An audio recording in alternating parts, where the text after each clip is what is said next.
मात्र 10 मिनिट भितर तैयारी होता ये छुई आलू बड़ी बैगण तरकारी ना खावाई बहुत बढ़िया टेस्ट लगे। कम समय तैयारी हम टिके खाली प्रोसेसटा आम अलग तैयारी करवा बहुत ही सिंपल प्रोसेस रु बहुत बढ़िया टेस्ट लगे। एबे तो मैक्सिमम टाइम छुई आलू बड़ी बैगण बेसर कि मसला देकी तैयारी करुवे किंतु ए स्टाइल थे बनातु आपण मानक निश्चय तरकारी बहुत पसंद आसो। तो निहाती भाव में ट्राए करेंगे से वीडियो को एंड चाहे देखो। रेसिपी पसंद आसिले प्लीज वीडियो को लाइक शेयर करदे। चैनल नुआ सब्सक्राइब करने फेसबुक पेज रे देखुले निश्चित भाव में फॉलो करनी।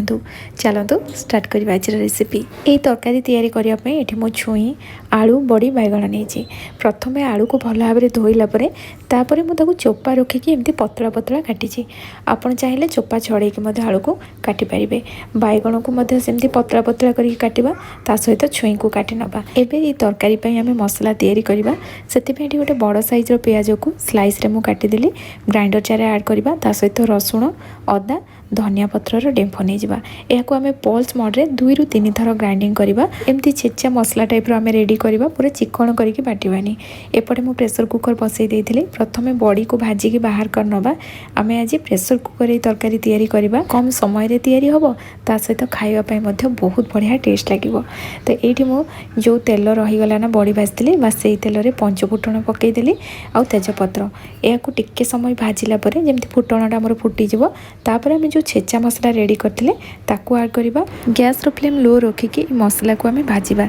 जेहेतु छेचा मसला टाइप रो करछंती ना हाई फ्लेम रे भाजबानी नहले मसला पोड़ी जिवो। ए तरकारी पई आम आउ गोटे मसला तैयारी करवा। सेति पई मु बादाम को भाजी नेली।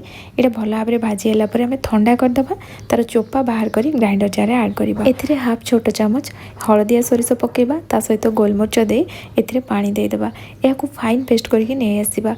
आपण माने ए तरकारी केवल सोरिष मसला देके भी तैयारी करथबे किंतु एमती बादाम पकेकी देखंतु ये तरकारी खाइबा पई बहुत बढ़िया टेस्ट लगे। और एपटे देखंतु हमर छेचा मसला एटा भाजी हे गलानी। तो एमती लो फ्लेम रे किछ समय भाजिला परे जेतेबेले यार कंचा स्मेलटा पड़ेबो आम एथिरे हळदी गुंड लंका गुंड ता सहित एठी गोटे छोटा चामच धनिया गुंड हाफ छोटा चामच रु भी कम मुठी जीरा गुंड पकेली। सबु जिनस को एबे भल भाव में भाजी नबा। टिके समय भाजिला परे जेहेतु मसला तळु लागी जाउथला सेति मु एथिरे अल्प पानी दे देली। पानी पकेकी गोटे मिनिट पाखापाखि भाजिला परे एथिरे आमे बाटी रखिथिबा मसला पकेई दबा। एथिरे अल्प टिके आ मु पानी पकेली।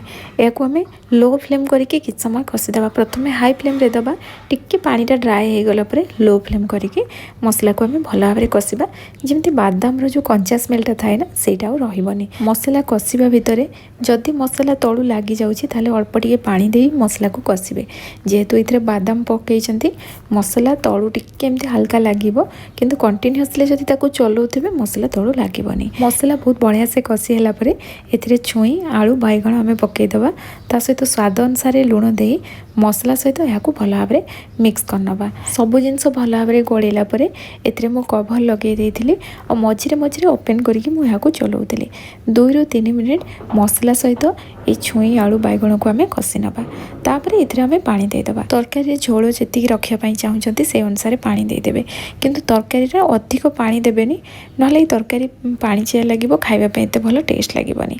तो एठी मु पानी देला परे याकू कवर लगे देली गैस रो फ्लेम हाई रखिकी। एमती जेतेबेले फुटी जिवो प्रथम रु आमे बड़ी को भाजी के रखिथिले एबे आमे से बड़ी को पकेबा और सब जिंस को टिके भल भाव में गोळेला परे एठी आमे गैस रो फ्लेम हाई रखी प्रेशर कुकर रो लिड लगाई दबा।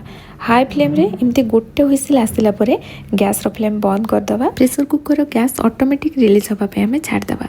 कि समय मु एठी छाड़ देइथिली प्रेशर कुकर रो गैस रिलीज होला परे मु आपन को ओपन करके देखौछि। देखंतु आलू बहुत बढ़िया से सिझी जाइछि ता माने छुई बैगण हमर बहुत बढ़िया से सिझी जाइथिबो। आ तरकारी ना झोल एतिकी रहिला अधिक पानी देबेनी नले तरकारी एते खाइबा पई टेस्ट लागिबनी। एठी देखंतु छुई आलू बड़ी बैगण तरकारी रेडी हे गला। एमती थरे बनै कि देखंतु कम समय भितर तैयारी हेले भी ए तरकारी खाइबा पई बहुत बढ़िया टेस्ट लागे। आज रेसिपी आपण मानकु केमती लागिला निश्चय कमेंट सेक्शन रे जणाइबे। जदि रेसिपी पसंद आस्तिबो ना प्लीज वीडियो को लाइक करके जिवे। पुणी आसीबे नुआ रेसिपी नै कि सेति पर्यंत रहूची। धन्यवाद।